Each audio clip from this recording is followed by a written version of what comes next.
are you? And where are you going? What do you want?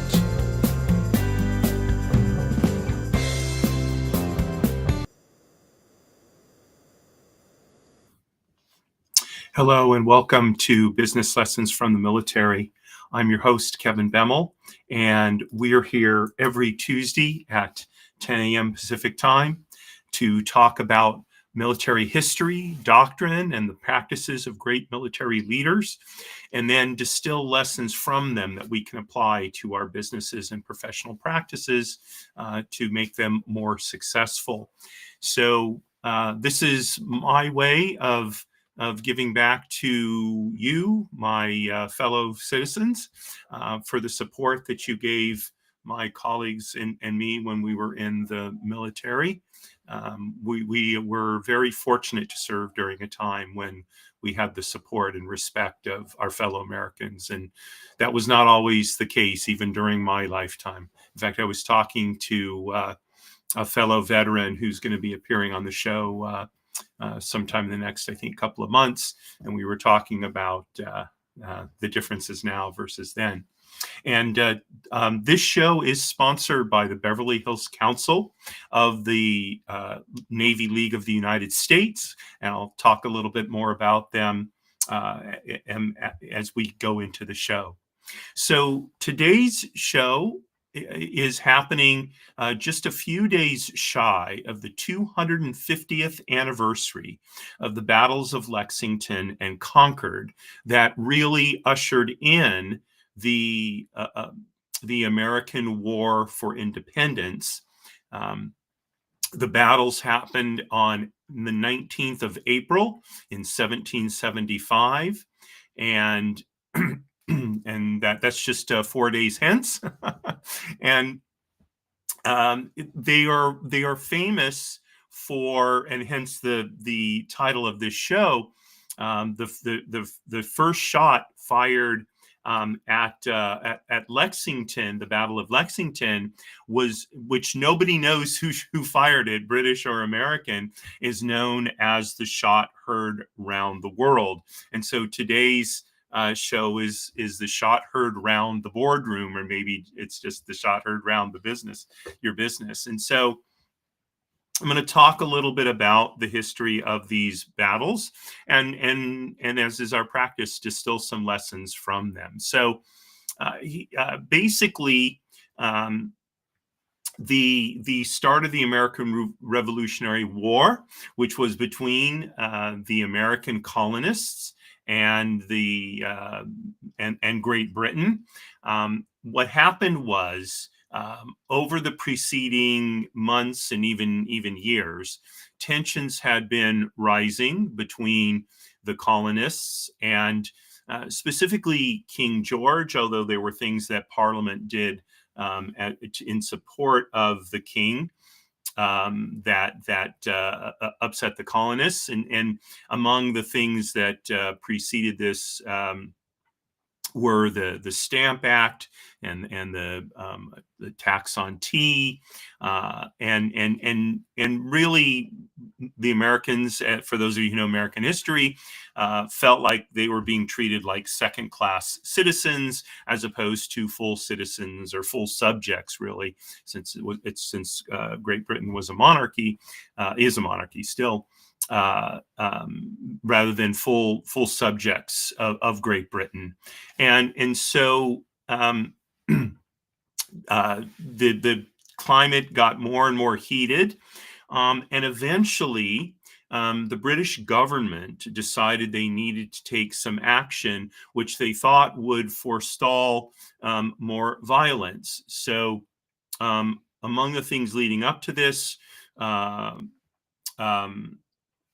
well, in any event, they wanted to forestall more violence. And so they decided to seize colonial military stores, supplies stored in Concord, Massachusetts, as well as arrest two of what they termed the rebel leaders. It sounds like Star Wars, right?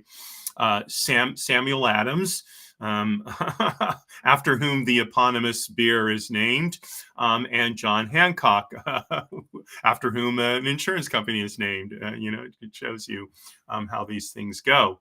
And they were believed to be in Lexington. And so, uh, uh, if you're familiar with the famous poem, "The Midnight Ride of Paul Revere," so Paul Revere and another man whose name I'm going up on, they were set to go warn the local militiamen known as Minutemen if the British left Boston. And so the poem goes, on the 18th of April in 75, hardly a man is now alive who remembers this famous day and year. So the battle itself happened on April 19th, but before the battle, these riders went into the countryside to alert the Minutemen. And so early in the morning of April 19 in Lexington, Massachusetts, about 700 British soldiers marched off toward Concord, and they were met on Lexington Green by about 70 colonial militiamen, Minutemen. And as I mentioned a few minutes ago, a shot was fired. Nobody knows who fired the shot. It has been speculated that it couldn't have been the British. These were very highly trained and disciplined British troops. And the colonial militia were not nearly as highly trained and disciplined. So, on that basis, it would seem more likely that it was the colonials that fired the first shot, but it's never been and never will be established who fired that shot. But it led to a short skirmish in which the British killed 8 Americans and wounded several others, scattering the militia. And again, this was called the shot heard round the world, and it opened armed conflict between basically the two between the British and the American colonies. So after the skirmish on Lexington Green, the British continued on their way toward Concord, and they began destroying some of the colonial supplies. So at Northbridge, they encountered a much larger force of armed colonial militias, and a battle broke out. And in fact, the Americans successfully pushed back the British. And indeed, rather than escalate the conflict, the British decided to retreat back toward Boston. Now, battles at this time, generally speaking, were fought where you'd have one army line up on one side of a field and the other, and they advanced toward each other and they shot, and then they might charge and fight with, bayonets on muskets and such. So that is not how the American militia fought. Essentially, they fought what came to be called a guerrilla-style war, and that is, as the British retreated back toward Boston, the colonial Minutemen, and eventually thousands of them engaged in this battle, they would fire at the British from behind walls and trees, so from sheltered positions. In the meantime, the British continued marching down the road. And if you can imagine, they had these scarlet tunics on. They were very impressive. In fact, one of the reasons that men joined the British Army was in order to wear this very impressive uniform with the white cross straps and the red tunic. It was a very impressive looking uniform, but of course it also made them very obvious targets for the militiamen. So by the time the British reached Boston, excuse me, they had suffered around 250 casualties to the Americans' roughly 90 casualties. And it showed the British that the Americans were not going to go quietly into the night, so to speak. So it was the first major military engagement between Great Britain and the colonies. It united the colonies and led directly to the formation of the Continental Army under the generalship of George Washington. And it showed also that the colonists were willing to fight and die for what they felt were their rights.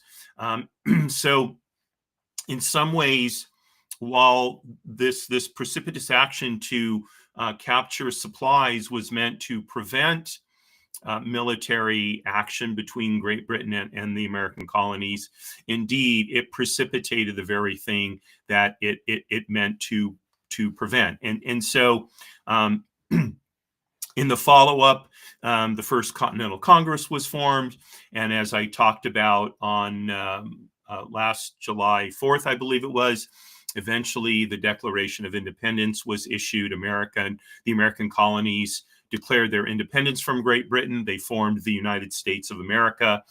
The war was fought, and eventually, with French help, the United States prevailed and established an independent country.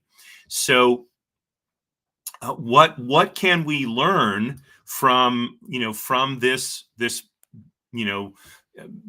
basically less than day long battle? Really, it was more a series of skirmishes between the British and the American Minutemen. Well, I came up with I think it's six thoughts on this. I'm not sure if we're going to go through all six. We'll see how much time there is. Excuse me. But the first one is underestimate at your own risk. So the British were absolutely confident that when faced with a British force, the American colonists would fold under pressure. They wouldn't fight, they would disband and run away. And so in the business world, we should never underestimate our competition, or for that matter, our customers. So even a small player can disrupt a market if they're passionate and prepared. So an example of this is when TikTok first started gaining traction in the United States around 2018, 2019. So Facebook, what is now Meta, largely dismissed TikTok as just this sort of Gen Z dance app. There were these, short videos with these, silly things going on. And instead of addressing the threat head on, Facebook basically ignored it and focused heavily on Facebook's and Instagram's existing features. So by the time that Facebook or Meta realized TikTok's power, especially its addictive sort of AI-driven content system that sort of kept feeding more and more material to users in a way that, just kept them glued to TikTok. TikTok had come to dominate the younger demographic, number one. And number two, it had reshaped how they consumed video. So Facebook, which had started out as sort of the capturing the market of social media from, if you remember, MySpace, what was the first one in. Facebook was not the first player in. They actually came in after MySpace. So Facebook became sort of the stodgy place that your parents, you used social media, and TikTok became the place for the younger demographic. So Facebook, it launched Instagram Reels and Facebook Reels, but they never really caught on the way TikTok did. So, Facebook made a major strategic error there. And as a result, TikTok came to dominate not just the market in the United States, but really throughout the world. Now, it is interesting. The TikTok is a Chinese company. If you've been following the news, you know that. The TikTok that one sees in China is very different than the one that you see here in the United States and other places like Israel. So, and hence the dispute between the United States and China, et cetera, about TikTok. So, again, underestimate at your own risk. Don't be so sure that because you are dominant today that you will stay dominant, number one. And the flip side is just because there's a dominant player in the market doesn't mean that you cannot innovate in a way that will challenge that dominant player's dominance and allow you to break through. Okay, so the tech world is infamous for teaching that lesson, whether it's IBM and Apple and Hewlett Packard, all of these companies. I mean, Hewlett Packard and Apple, Dell as well. They were all challenging what was thought to be the dominant company, IBM. And now you look at where IBM is today and where these other companies are, and the tables are definitely turned. So that's lesson number one. Underestimate at your own risk. Lesson number two: local knowledge beats size. So the British Army was a highly organized, highly trained, highly disciplined fighting force. Okay, they had won many, many battles. And while generally speaking, the Royal Navy was really considered the fighting force that maintained Britain's empire, because Britain had to control the seas. The army was a tremendously powerful military force.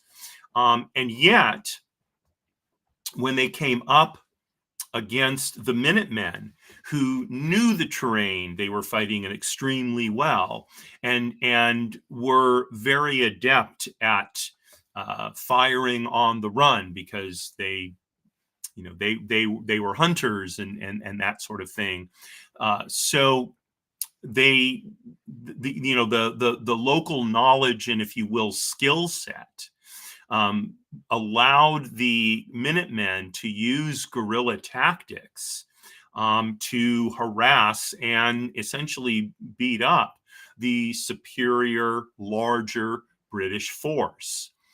And so, again, just because there's a dominant business in a particular field doesn't mean that a smaller, a smaller competitor that really knows the local market won't be successful. So we saw this in the battle between legacy hotel chains like Marriott and Hilton and Airbnb. So Airbnb was all about harnessing the power of local knowledge, giving people in the local area the ability to essentially provide accommodations that were much more in character with the local scene.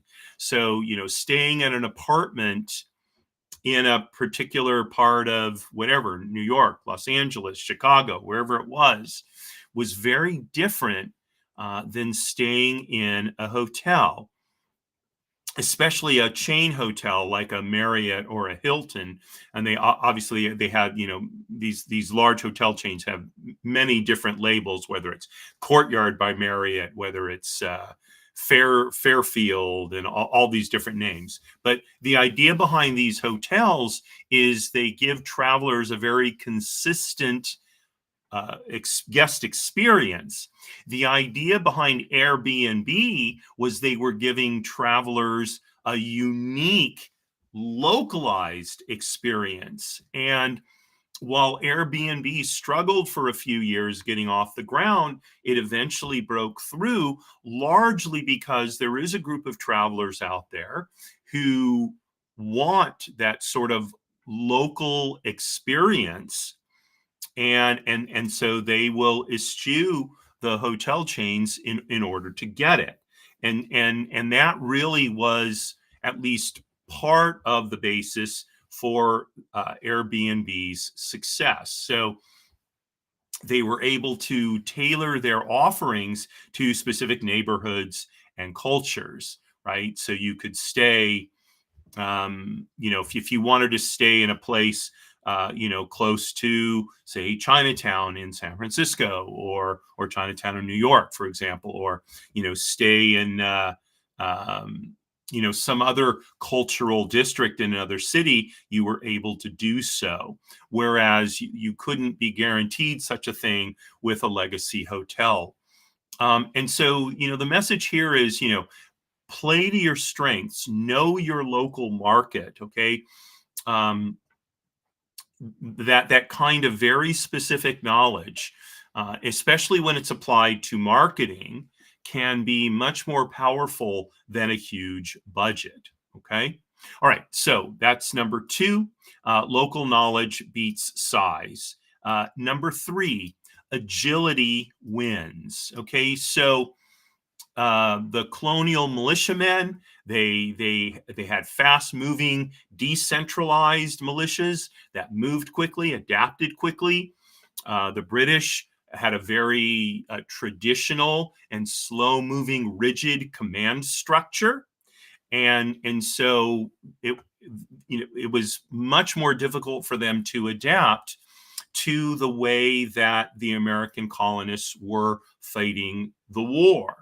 Okay. And in the end, that was a large part of their downfall. In fact, if you read stories about how the British fought, many of the British officers were, while their men were in the field, they were at parties and salons and such, especially in New York, where there was a great deal of sympathy for the British cause among the Tories there.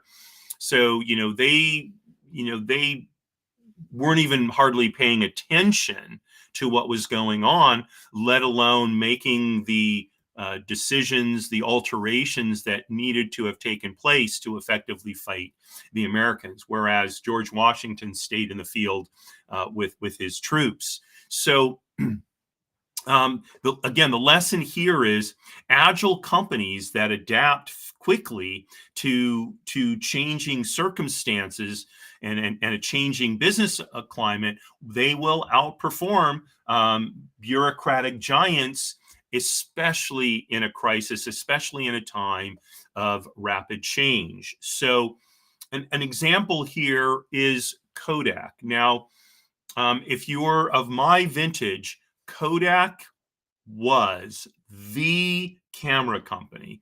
And in fact, if you remember, there was a song by Simon and Garfunkel, Kodachrome, right? It was about a type of Kodak film that had the best color, as opposed to, there was also Ektachrome. And I know when my producing partner, Rick Carter, and I first started making our Super 8 movie shorts, we always preferred to get Kodachrome film because it was much higher quality than Ektachrome. And so Kodak represented the epitome of cameras, especially motion picture cameras, here in the United States. And in fact, Kodak invented the digital camera in 1975 and then shelved the idea in order to protect their legacy film business. They could not see a model of business that was as profitable as selling a camera that needed you then to buy film, whether it was 35 millimeter film for, like a single lens reflex camera, or Super 8, or even 16 millimeter movie film. that's where Kodak made so much of its money, was actually in selling films, not as much in selling cameras. And so they were concerned that if they started producing digital cameras, they would cannibalize their most profitable product and they would destroy their business. And so they stuck with their traditional business model. Meanwhile, more agile players like Canon, like Sony, and eventually smartphone manufacturers, Apple being, of course, primarily among them, moved quickly into the digital space. They weren't constrained by legacy products, i.e. film, although, for example, Fuji made film, but Canon, Sony, these companies did not.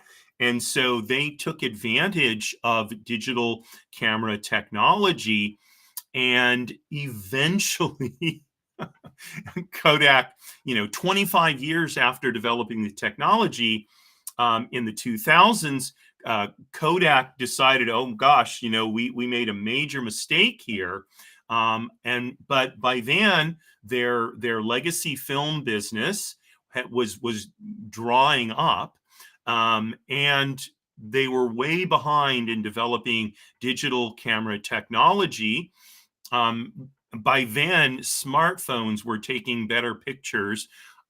For those people who like digital photography, we're taking better pictures than cameras with traditional film.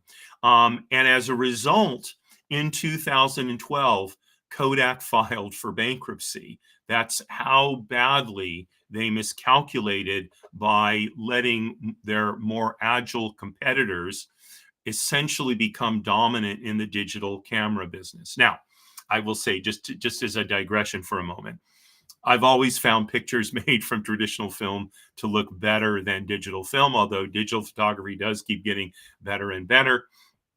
But just like I find music played from a vinyl record to be better than digital music, that's that. I'm just a purist in that way, I guess. But there's no doubting that Kodak made a huge strategic error by not exploiting its invention of digital photography to the point where it essentially destroyed the company, much to the chagrin of people living in Rochester, New York, where their headquarters is. So I'm going to take just a break here for a couple minutes to tell you about our sponsor, which is the Beverly Hills Council of the Navy League of the United States. So the Navy League of the United States has a three-pronged mission, and that is to support, educate, and advocate for the sea services. The sea services are the United States Marine Corps, the United States Navy, the United States Coast Guard, and the United States Merchant Marine.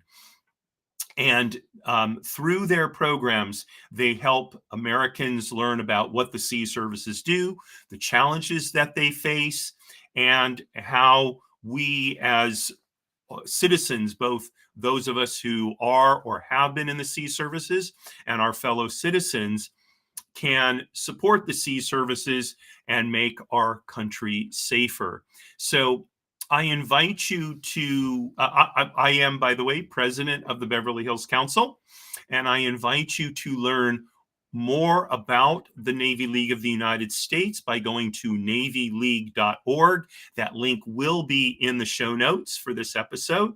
And if you choose to become a member and join us in this important work, if you're in the greater Los Angeles area, I respectfully ask that you designate the Beverly Hills Council as your home council, and that way you'll be included in our activities. One of which, coming up next month, is we're going to be doing an informal event at Fleet Week, which is May 23rd through 26th, I believe, of 2025.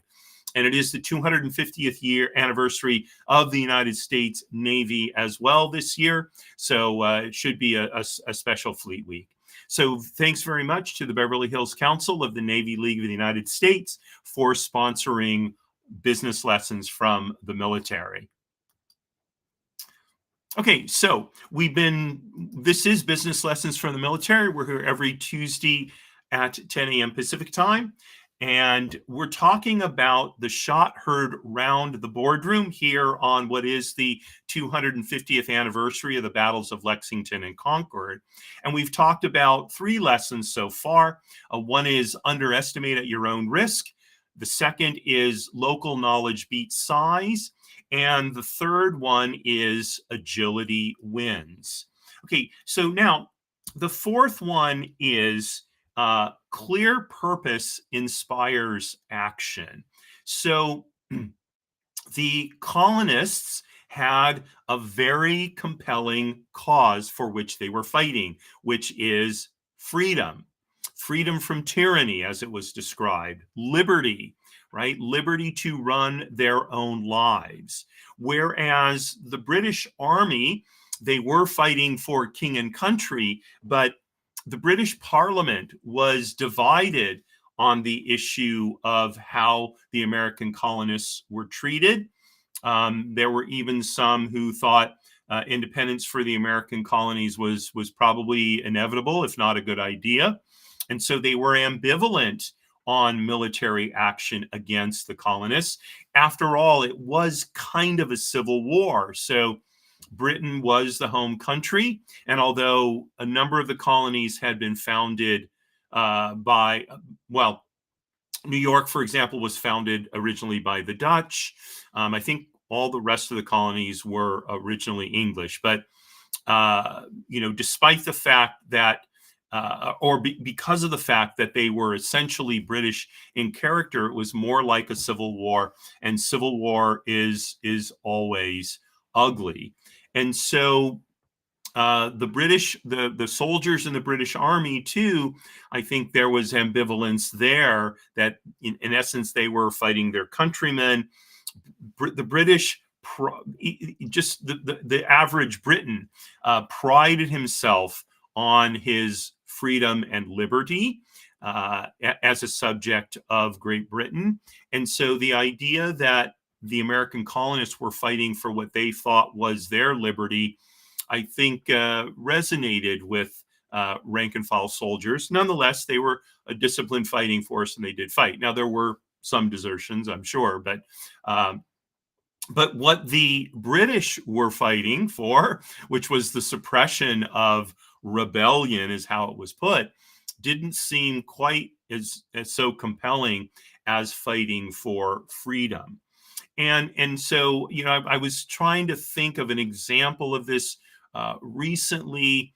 It's hard, frankly, to I wasn't able to come up with a good example of this, but I think we can sort of sense it just in our gut that when we have a compelling mission in our business, something that's important to accomplish, that inspires our team to work hard, to do their best, to really focus on achieving that mission, right? It's one of the reasons why, for example, people will work very hard for nonprofits for free, right? They'll volunteer to work for them. Why would people do that? Well, because they believe in the mission and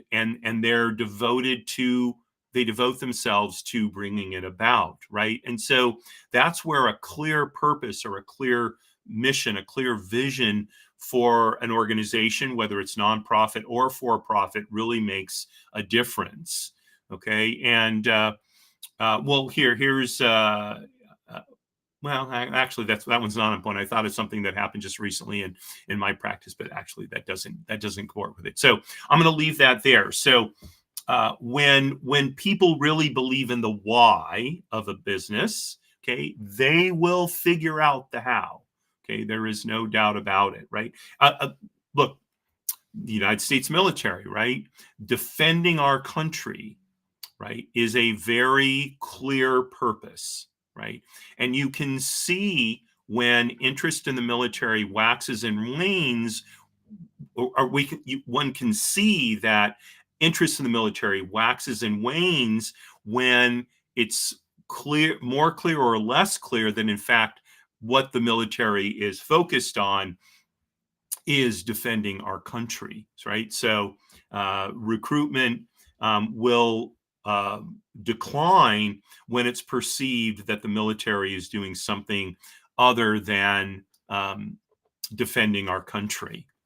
Okay, so that's number 4. Clear purpose inspires action. Number 5, bad intel leads to bad moves. So the big error that the British made is they had poor intelligence. They did not realize just how prepared the colonists were.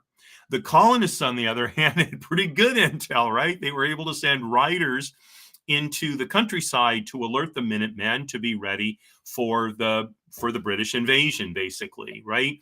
And so the business lesson here is we need to be gathering intelligence all the time. This is a continual process. So we need to be doing market research. We need to be doing competitive analysis. Okay. Acting on assumptions is a costly gamble. Okay. Now, that isn't to say we're ever going to know the market perfectly. We're not. And we can't afford to wait for full intel a lot of the time. So we're going to have to make our decisions based on the best intelligence that we have available. Nonetheless, we should consistently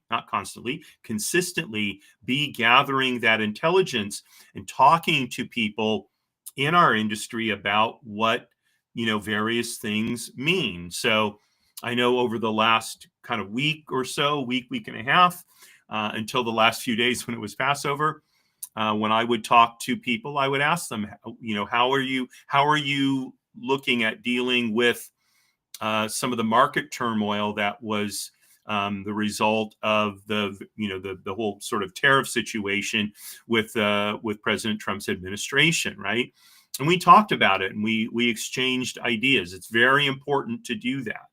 Okay, and that's how we can gather perspectives that are different than our own. Okay, which can be very, very valuable, right?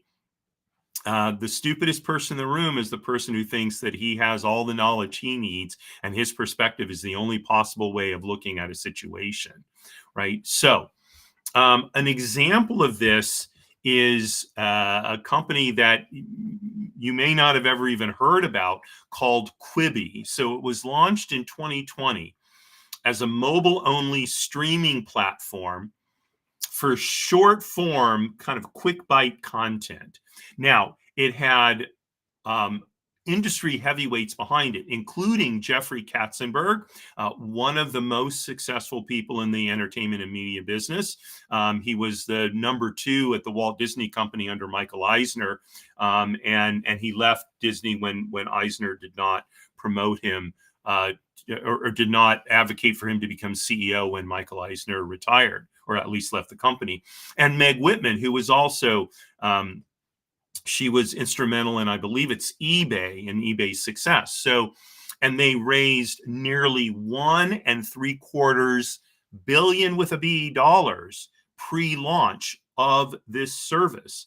So they really believed that people wanted a so-called premium, 10-minute shows to watch during commutes or coffee breaks or whatever. And so they raised all this money and made deals with all kinds of content creators, and then they launched during the COVID lockdowns. No one was commuting, and as it turns out, people actually wanted longer, more immersive content on larger screens. So instead of pivoting, Quibi stayed with its model. They refused to allow screenshots or easy social sharing. And so this drastically reduced the sort of word of mouth sharing potential. And worst of all, they decided that, very high, line celebrity content alone would drive demand, without understanding that, especially Gen Z and millennial viewers, they wanted to discover and engage with their media content. And so after just 6 months, Quibi shut down. Or 6 months after its launch, I should say, it shut down. It was a colossal disaster. And the reality was that uh, that Katzenberg and Whitman and the other people involved, they just were not at all in touch with what media consumers, especially young media consumers, really wanted. Now, you could say it was bad luck that they launched during COVID, and that's I wouldn't disagree with you on that. But the reality is they should have been doing their market research on an ongoing basis, and they should have pivoted. They certainly had the resources to do so. The fact that they didn't, that they stuck with what they were doing, they were so convinced they were right, led to their demise, right? And so we need to make sure not only that we're gathering intelligence, market data, et cetera, but that we're analyzing it accurately. And that means that, especially if we're not part of our targeted market group, right, we need to be talking to people who are. And we need to be talking to them in a way that we're letting them freely share with us their real thoughts, not what they think we want to hear. And this is a big challenge, because oftentimes the way marketing questions and surveys are asked, they're implying a particular answer. And this is deadly for getting the kind of market data and intelligence that is necessary for a business to make good decisions. Okay, so again, bad intel leads to bad moves. And don't believe your own hype. Really dig down and find out what's actually going on. And then finally, number 6, small actions can spark big movements. So as I started out this show, the shot heard round the world, right? The shot heard round the boardroom is the name of this episode. So one shot set off a chain of military conflicts that eventually led with the United States winning her independence from Great Britain. Now, you might argue, well, it probably would have happened even if that shot hadn't been fired. Well, that may very well be the case. Okay? However, the shot was fired, and it did start this chain reaction of events. Okay, so a small action can have enormous repercussions. Okay, and this is especially so early on, and probably more so today with social media, where things can go viral. And in fact, that is an example that I have for this. So if you may remember this is back in January of 2017. So there was a major protest at JFK Airport over a travel ban, and the New York Taxi Workers Alliance called for a strike in solidarity. Now, whether you agreed with the travel ban or not, I'm not getting into the politics of that. That was just that's what was going on. And the taxis refused to pick up passengers. Okay, so in order to grab market share, Uber lowered its surge pricing in the area, and made it look like they were trying to profit off of the protest, right? And so one person tweeted, Uber is crossing the picket line. And then they tweeted it, #delete Uber. And it quickly went viral. And in fact, Within 48 hours, over 200,000 people had deleted the app. And Uber's app ranking tanked. Eventually, there was all kinds of political fallouts for it. And again, this is not. I'm not commenting on whether the travel ban was correct or not correct. That's a question to be debated over bourbon, as I sometimes say. But the impact on Uber from just that one small thing, that one small tweet, was enormous. And this is the reality of living in a social media world. Is a very small thing can go viral and have a big impact on a company. And even before social media, these things could happen. It's just not quite on the scale.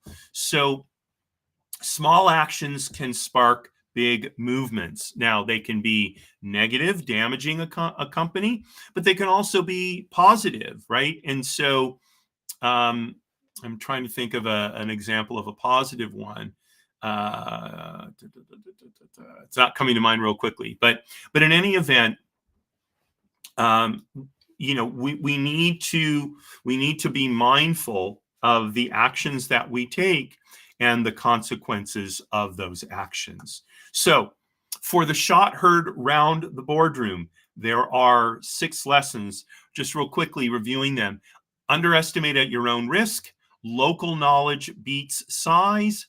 Agility wins. Clear purpose inspires action.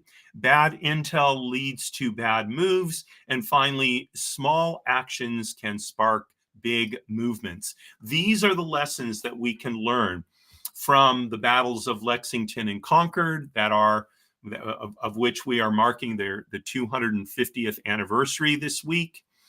And in a way, I guess also saluting, or heading on to salute what will very soon be next year, the 250th anniversary of the United States of America. So I thank you very much for tuning in, especially for my live viewers. Good to see you, Lamon.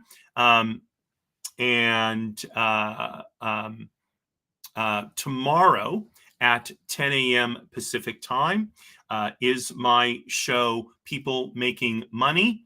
And I'm going to be talking about Daryl Huff's How to Lie with Statistics. I think the episode is called the spin class, or a spin class, right? This is something with which we have to deal in the business world, and as well as our lives in general. So I invite you to join me tomorrow, 10 a.m.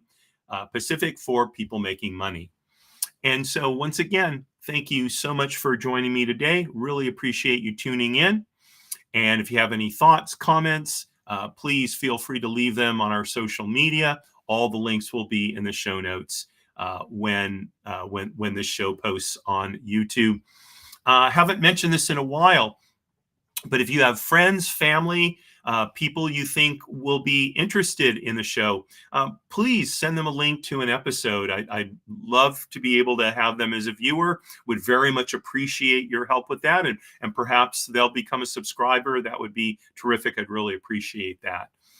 So if you'd help me spread the word, that would be terrific. So before signing off, thanks again to my sponsor, the Beverly Hills Council of the Navy League of the United States. Again, you can find out more about them at NavyLeague.org. And signing off as I always do, Marie, darling, you are my belle. Courage at all times, my friends.